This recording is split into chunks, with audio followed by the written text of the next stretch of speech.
Okay, so I'm going to talk about conspiracy. So conspiracy is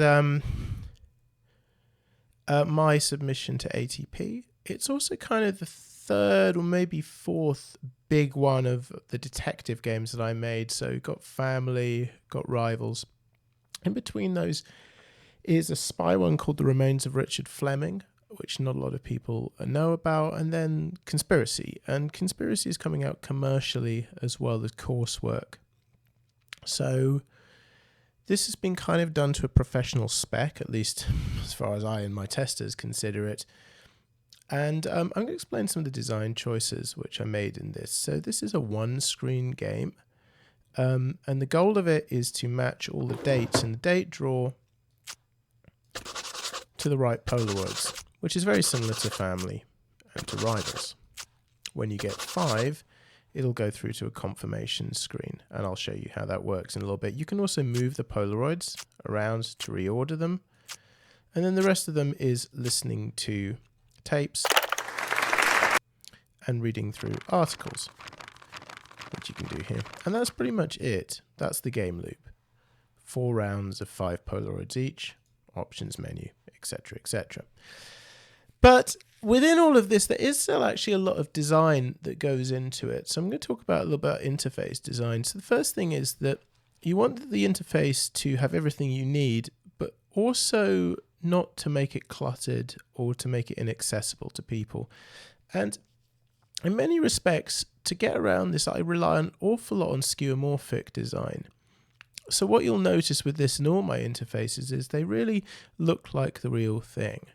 And this is not just for ambience, this is just to kind of instruct people how to use stuff without having to tell them all of the time. So for instance, Polaroids says date up here, we think pull the date. And of course in the instructions it says drag the date in the dates tab to the correct Polaroid, right?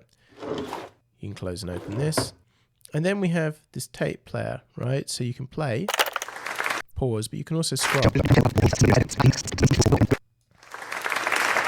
And that's fairly sort of logical. Also, when it gets to the end, it should just loop around as well. So there's lots of stuff which is just meant to be intuitive. Pull that over, nice and quick, and a little bit of audio feedback for everything as well. So put this in, shake that. And also we notice that we can't cheese this by putting in lots of dates, because when we get down to, let's say, none, we have to actually start clearing some dates at that point. And then we are back up again. So let's talk about what happens when you get 5. So I'm going to avoid doing that now on second thoughts because I want you to play the game. This game is very deliberately designed to not punish players, but demand a certain level of attention. It's hard from the get-go. It doesn't necessarily get much harder because the numbers get less and less in terms of the Polaroids available, and also the players just get into the groove of things. But the first certainly presents a roadblock. While the instructions are very clear and the gameplay is very fair, it will punish you if you just try and click away. At least it won't give you anything. And I worked quite hard to make that the case, that it's hard but fair. And we tested this a lot. I must have watched 25, 30 hours of just play footage recorded by my testers, and I used a range of testers from quite amateur people who aren't gamers to very, very experienced devs. And in the end, this is what we came up with, which is a very clean interface, lots of ways for the player to be enabled, but we didn't do certain things which people wanted. Some people wanted for it to show where in the tape it was, so maybe they could write that down. Other people wanted note-taking. This was something people occasionally mentioned. And other people wanted a kind of an insert so you could drop it there. But there kind of came a point at which I thought, you know what? These little quality of life things are fine. But there's a certain amount of shoe leather. And I'm just thinking about the Obra Dinn. So there used to be this thing with Obra Dinn about, like, why can't you access the memories from the book?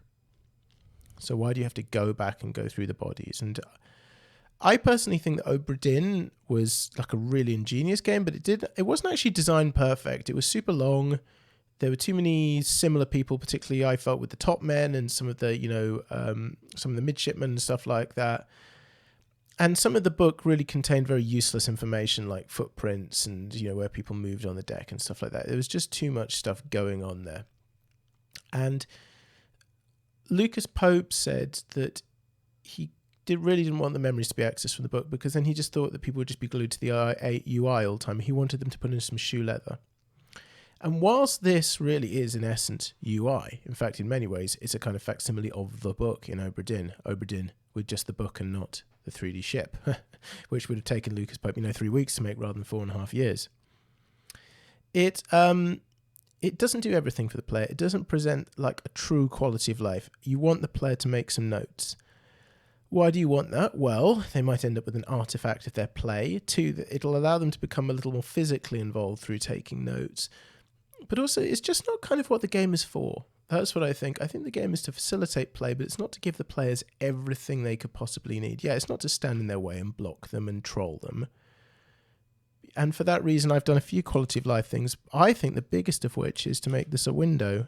So I can make this a resizable window, because there's going to be a bit of an ARG element in this. We want the player to be able to move and resize the window. As you can see, you can actually not just move the window, but you should also be able to rescale it as well. So that's, a few quality of life things, but it's not about making everything for the player.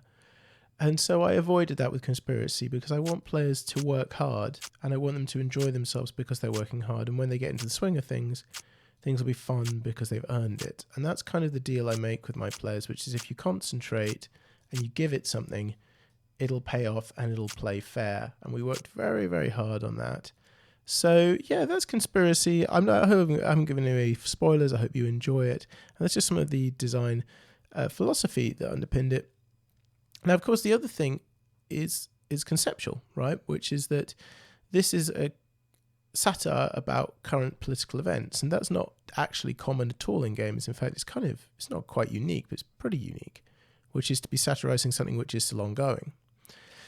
And this is something to do with my development process, which is Conspiracy took, a few days to develop. I had this, good cadre of voice actors who can dip in.